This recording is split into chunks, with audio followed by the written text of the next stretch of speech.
നമുക്കറിയാം, രോഗങ്ങൾ ഒരാളിനുണ്ടാകണമെങ്കിൽ കുറേ മോശമായ ശീലങ്ങൾ ഉണ്ടായിരിക്കണം, മോശമായ ഭക്ഷണ രീതികൾ ഉണ്ടായിരിക്കും, ജീവിത രീതികളും അങ്ങനെയൊക്കെ തന്നെ ആയിരിക്കും. അത്തരം ആൾക്കാർ എളുപ്പത്തിൽ രോഗികളാകും.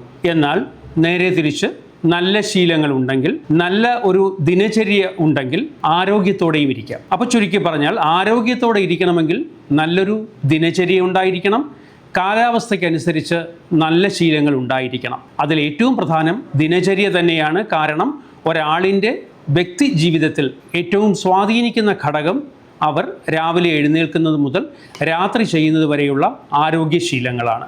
എന്ത് കഴിക്കണം, എന്ത് കുടിക്കണം, എന്തൊക്കെ ചെയ്യാം, എന്ത് ചെയ്തുകൂടാ എന്നൊക്കെയുള്ള കാര്യങ്ങളെല്ലാം ദിനചര്യയിൽ ആയുർവേദം വളരെ വ്യക്തമായി പറഞ്ഞു വെച്ചിട്ടുണ്ട്. രാവിലെ എഴുന്നേൽക്കുമ്പോൾ തന്നെ ഏത് സമയത്ത് എഴുന്നേൽക്കണം എന്നുള്ളതുൾപ്പെടെ ആയുർവേദത്തിൽ കൃത്യമായ നിർദ്ദേശങ്ങളുണ്ട്. നേരത്തെ കിടക്കുന്ന ഒരാളിന് മാത്രമേ രാവിലെ എഴുന്നേൽക്കുവാൻ സാധിക്കുകയുള്ളൂ.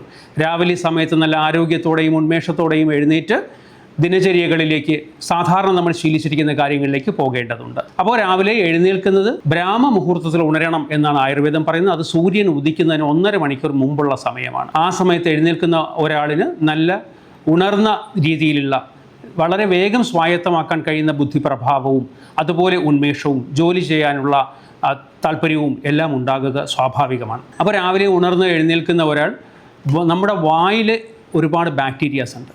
ആ ബാക്ടീരിയാസിൽ നല്ലതും ചീത്തയുമുണ്ട്. ആ നല്ല ബാക്ടീരിയാസ് തന്നെ ഏകദേശം 700-ലേറെയുണ്ട്. അതുപോലെ മോശം ബാക്ടീരിയാസുമുണ്ട്. അപ്പോൾ ഇവയൊക്കെ തന്നെ വായിൽ ആവശ്യമില്ലാത്തത് നമുക്ക് കളയുന്നതിന് വേണ്ടിയിട്ട് വായ ഒന്ന് കഴുകുക എന്നുള്ളതാണ് ആദ്യം ചെയ്യേണ്ടത്. വായ കഴുകിയതിന് ശേഷം പിന്നെ പല്ല് തേക്കൽ പോലെയുള്ള കാര്യങ്ങളിലേക്കും അതുപോലെ ടോയ്ലറ്റിൽ പോകുന്നതൊക്കെ കൃത്യമാക്കി ചെയ്യുക. ഒരു ദിവസം ഒരാൾ 1-2 പ്രാവശ്യം ടോയ്ലറ്റിൽ പോകുന്നത് ആരോഗ്യപരമായിട്ടുള്ള കാര്യമാണ്. ആഴ്ചയിൽ ഒരു 3 ദിവസമെങ്കിലും പോകണമെന്നാണ്. അതുപോലെ ഒരു ദിവസം 3-ൽ കൂടുതൽ പ്രാവശ്യം പോകുന്നുണ്ടെങ്കിൽ അത് അനാരോഗ്യകരമാണ്. അപ്പോൾ അത്തരം കാര്യങ്ങൾ ശ്രദ്ധിക്കുക. അതോടൊപ്പം തന്നെ പല്ല് തേക്കാൻ വേണ്ടി ഒരു സോഫ്റ്റ് ബ്രഷ്, മൃദുവായ ബ്രിസിൽസ് ഉള്ള ബ്രഷാണ് ഉപയോഗിക്കേണ്ടത്. അത് 3 മാസത്തിൽ ഒരിക്കൽ മാറ്റുന്നതോ അതിൻ്റെ ബ്രിസിൽസ് വളഞ്ഞാൽ അപ്പോൾ തന്നെ മാറ്റുന്നതോ ആയ രീതിയിലുള്ള ബ്രഷായിരിക്കണം. ആ ബ്രിസിൽസിൻ്റെ 1/3 ഭാഗം മാത്രമേ നമുക്ക് പേസ്റ്റ് ആവശ്യമുള്ളൂ. അതൊരു ഹെർബൽ പേസ്റ്റാണ് ഏറ്റവും നല്ലത്. നല്ല നിറമുള്ള, നല്ല മണമുള്ള, അല്ലെങ്കിൽ ആൻറ്റി സെൻസിറ്റീവ് ആയിട്ടുള്ള പേസ്റ്റുകളൊന്നും തന്നെ ആവശ്യമില്ല. സാധാരണ ഹെർബൽ പേസ്റ്റ്, പച്ച നിറത്തിലോ അല്ലെങ്കിൽ വെള്ള നിറത്തിലോ ആയിട്ടുള്ളൊരു പേസ്റ്റേ ആവശ്യമായിട്ടുള്ളൂ.